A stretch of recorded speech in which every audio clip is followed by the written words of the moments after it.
Welcome to the Your Take podcast.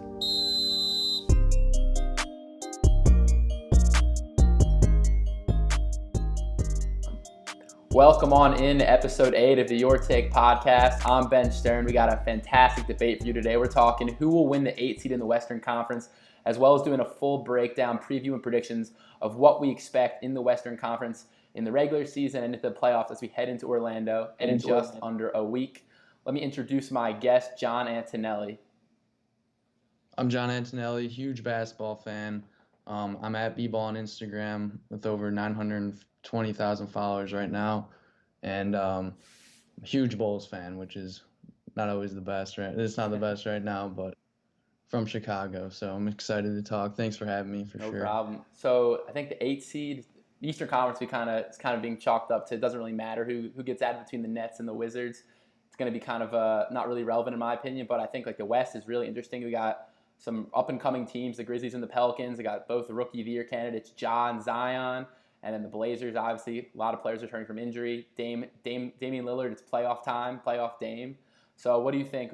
If you have to make a prediction, which team in the West do you think you like the best, and why do you think that they're the best team to win that 8 seed between those three teams? I think right now my gut is saying Memphis. So the tough thing is that Memphis is 3.5 games ahead of the Blazers, 3.5 games ahead of the Pelicans. So right now they're definitely in the best position, but I think the main thing is their experience. So they're a young team. There's no home court advantage, which you could say is good all around. But I think the biggest driving factor for someone who likes the Blazers and who thinks the Blazers might win is that they have that experience. They're more, they got Dame, who's been in many situations, elimination situations, that has pulled through. They got CJ, and now they got Collins, who has come back. So it's tough. Like right now, I really do think Memphis can still pull through, but I think Blazers are definitely the runner-up if I had to pick another team to take that spot. But I really think Ja can really pull it off. I'm a big believer in Ja right now, so I just want to see what you think from that. So I kind of agree that the Grizz are in the best spot. Obviously, being up in the standings right now, they'll only have to win one game if they go to a play-in game against the Blazers or Pelicans. I think obviously the biggest advantage that's been talked about is the Grizzlies have probably the hardest schedule out of all the teams heading to Orlando. The Pelicans have the easiest, and then the Trailblazers fall somewhere in the middle. Looking at the Trailblazers, they're my pick to make it out, and the reason why is so they have the same record as the Pelicans right now. I think they actually have a slight edge where if the Blazers and Pelicans finish with the same record, the Blazers would have the tiebreaker and have that 9 seed. And I really think that some people are overlooking the return of Zach Collins and Jusuf Nurkic to the lineup. Last season when Damian Lillard, CJ McCollum, and Nurkic were on the floor together, they had a plus 10.1 differential, which was the 95th percentile in the league. And I think one of the biggest areas the Blazers have been struggling this year without Nurkic, without Collins, is on the defensive side of the ball. They ranked 26th on defense.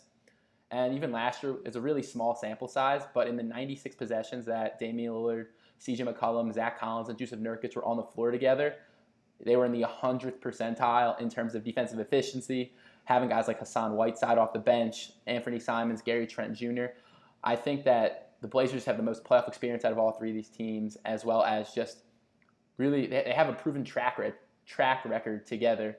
I think the Grizzlies, we just heard Justice Winslow is going to be out for the season. I think Ja Morant, Jaren Jackson are fantastic young players. It's going to be their first trip to the playoffs or any kind of like elimination games, and I think that that's something to consider. And I just think the Grizzlies just don't have as much depth as teams like the Blazers and Pelicans do. And I think also even like the Pelicans, you can kind of expand on the fact that they're a much deeper team now with having Zion in the lineup, Drew Holiday, Brandon Ingram. They have a bunch of scorers that can all score from a bunch of different angles on the floor. And actually, since Zion Williamson has been on the floor for the Pelicans, they have the 6th best differential in the league, and they're 9th on offense and 7th on defense. So Zion being inserted into that lineup since January 22nd has provided a huge spark to the Pelicans. But again, I think the playoff experience, the depth of the Blazers, the players coming back from injury, they'd be my favorite. And I think that if the Blazers play the Grizzlies, winning 2-0 for the Blazers is a lot easier than the Pelicans going 2-0 again, just because of the experience.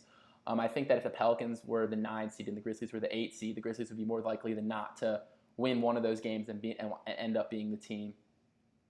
Yeah, definitely. I mean, I think the biggest factor here is also the depth, like what you're saying with no Justice Winslow right now. It's huge. That's a he would be a huge factor for for Grizzlies to utilize, especially as a young player with a lot to prove. And another thing to mention on the Blazers side, because I do agree, Blazers have the best chance. I just think 3.5 games to come back to, especially in something like the bubble and everything that's going on, is tough. But Hassan Whiteside, if you think about it, he's a free agent next season, so I think he has a lot to prove, and I think that will be a huge factor for the games ahead. Because here's the thing, it's like all these teams, they have to really understand that the games coming back, these next games in a week, are huge. They literally can't take a step back because these games are back to back. It's like some of these players aren't really used to playing games that matter this much. Yeah. If they're this young or this inexperienced. And I think that's where the Blazers can come in, and also even the Pelicans. Like, we can't forget they have Brandon Ingram, an all-star caliber player who can really take over games. So I feel like it's all up in the air. But for me, I find it really hard to see the Memphis losing out on this spot, even though they have a tough schedule. I don't know. I mean, I love and another thing is, like, the Blazers, like, they would be the best person or matchup for the Lakers in that first round. I think they can really take a hit to the Lakers, which I'm a huge LeBron fan. We can get into that later, but like, that's definitely a worst case scenario for a Lakers fan is to have the Blazers first round against the Lakers. So I think, depending on what fan you are, I mean, it's another way to look at it. Yeah, I definitely agree. The Blazers are definitely with the really strong guard play and like interior presence, they definitely could give the Lakers some problems and be bad for them matchup wise. I also think, looking at the Grizzlies, looking at who's going to replace Justice Winslow. So obviously the Grizzlies traded Jay Crowder to the Heat for Winslow, and they were expecting to get a player in Winslow who not as much experience as Jay Crowder, but was supposed to be able to come in, play a backup point guard role when needed, be the starting small forward, provide some nice shooting and offense in the starting lineup as well as off the bench. But I think now they're replacing him with Kyle Anderson most likely moving forward. And that lineup, Yeah. the lineup with Ja Morant, Dillon Brooks, Kyle Anderson, Jaren Jackson, and Jonas Valanciunas, only ranked in the 18th percentile in the whole league in differential. They were minus 12.5 with the 5 of those guys playing together. So I'm definitely really worried about that Grizzlies lineup being the starting lineup. I also think it's important to note that the Grizzlies have 32 wins. It's the reason why they're the 8th seed now. But when you look at who those wins came against, 24 of the 32, or 75% of the wins, came against either the Brooklyn Nets or other teams who are not even currently in the 16-team playoff picture. And I think that the Grizzlies have not really proven themselves against. They definitely have some wins here and there, but in terms of consistency, have not proven themselves to really be able to handle some of those top teams yet. And I think it does have to do with their youth, their inexperience, and they don't really have a ton of veteran leaders or veteran role players that have been in those positions before. Yeah, definitely. I definitely agree. I mean, see, this is why, and another thing is that it's the bubble, so Yeah. it's like there's no home court advantage, which is another big advantage for a team like the Blazers, because like Yeah. a person like Damian Lillard can really bring that energy no matter what, whether there's energy from the crowd or just from his internal take. And I feel like Memphis is really gonna miss out on that, especially when they've never felt that before. So when Dame starts bringing that energy in the first round, or I mean the first couple games back, I mean, you got to just stay consistent. So I feel like especially now, these players really got to be on the burner, and I think that's where I get caught up. It's like Yeah. Blazers are the best. I do think they can take that spot. I just don't think it will happen. Yeah, no, For I whatever definitely could see that. reason. I think also the Blazers Blazers have the hardest schedule out of all the teams. They got to play Houston, Denver, Philly, Dallas, Boston, and the Clippers. And kind of like we said, if the Pelicans finish even a game ahead of the Blazers in these 8 games, like they would get the play-in spot over the Blazers. I think the Blazers do Yeah. have like the trickiest path in that regard, but I also think that the experience and obviously we saw in the middle of the season, I think Damian Lillard had a stretch where he averaged like 40 points a game for like an 8 or 10 game stretch in the regular season. So if he catches one of those heat waves again, they could be pretty hard to stop. But again, that's just definitely a big if, especially with the long layoff.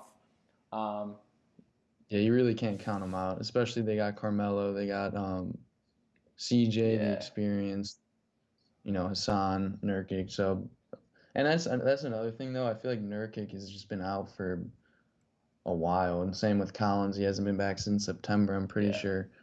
So it's like that's one thing is like their chemistry could be off, but it's all up in the air. This bubble, it's one thing where it's like there's so many different things that could happen, and so I feel like that is definitely the best bet is Blazers, and I would like to see it happen too. It yeah. would make a much better. Like I don't think Memphis would be a great matchup for the Lakers, but I think Blazers would be way better, especially if Lakers, we'll see what happens, but yeah, for Do you sure. think the league is really pulling for the Pelicans? I know there's been a lot of talk about them wanting to see LeBron versus Zion in the first round.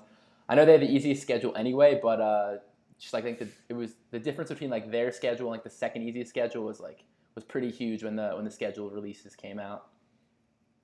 Yeah, I do think so because like I think it was a little earlier today the NBA released like since Zion's out they kind of made a rule where once he comes back like he doesn't really have to quarantine or like at least 4 days. They Yeah, released something that's like a little iffy and I'm like so there is speculation and I think it's true or it's kind of true. But I think the main thing is it's like they just want competitive games. I don't think they're really focusing on like a Zion or a Ja. I think so. There's three guys: Zion, Ja, or Dame, and I think all three of those guys would be perfect for the NBA. To be honest, happy for them to be happy, but a Zion LeBron would be great too. But I don't know. The Pelicans are in a tough position just because their schedule's not as easy as it would have been if this bubble didn't happen. Because I was reading something earlier today, the Pelicans like schedule the brunt of their schedule, the hardest part of their schedule in the beginning of the season was at the beginning of the season, and towards the end, like it was a little bit easier, but now it's a lot different because it's the bubble. They've shortened the whole end of season games, and they've made I think they made it harder for the Pelicans, and especially Zion being gone out of the bubble, just getting he doesn't have that. yeah, I don't know. I think so. I don't know. I know for sure. Like I don't think Pelicans are gonna get that A yeah. seed. They might get in that playing spot, but I don't think it's gonna Yeah, that happen. Lonzo, Drew Ingram, Zion Favors lineup was 95th percentile of all lineups in the league when they came back. But kind of like you said, I think it's going to take them time, especially if Zion's not at practice right now. It's going to take them some time to figure out how to gel. And I also think again, like they're like Brandon Ingram and Zion Williamson, it'll be like the first time in their careers, and Lonzo Ball as well, where they're playing like important minutes, important like elimination games. And I think that teams are going to be defending them a lot differently than maybe what they saw in the regular season, and people weren't game planning each game on an individual level as we kind of see in the playoffs. So before we wrap up, I just kind of want to quickly each kind of talk about our predictions. So if we see Grizzlies Blazers or Grizzlies Pelicans, who do you think? For me personally, I think if it's Grizzlies Blazers, I really think the Blazers experience would give them would let them to win 2-0. I think if it's Grizzlies Pelicans, I think the Grizzlies will sneak out either the first. I think the Grizzlies will win a game or the game that they need to get into the 8 seed and and wind up being the playoff team. What do you think? But in those matchups, who would you have depending on who the playing game teams are? Yeah, I would definitely pretty much similar to you. I would definitely take Pelicans. My bad. Memphis Yeah, over Pelicans for sure. And then See, this is the tough thing is Blazers, Memphis. I do like John, I do like Dame, but I do have to say that Blazers might take that over. They got the depth. That's the thing is like if you asked me this a week ago with Justice Winslow with the depth that the Memphis actually had at that point in the young talent, um they're just a lot more motivated too as a team. Um, I would have said Memphis, but right now, I'm leaning towards Blazers if it boils down to that playing spot. But I'm still pulling for Memphis. I love Ja, Yeah. so we'll see. We will. But Yeah, yeah, we definitely will see. Hope you guys will stick around. We got a second half of this debate coming up where we're going to do a deep dive into the entire Western Conference and what we expect in the playoffs and who's going to win the Western Conference Finals. So that's coming up in just a second. So stick around.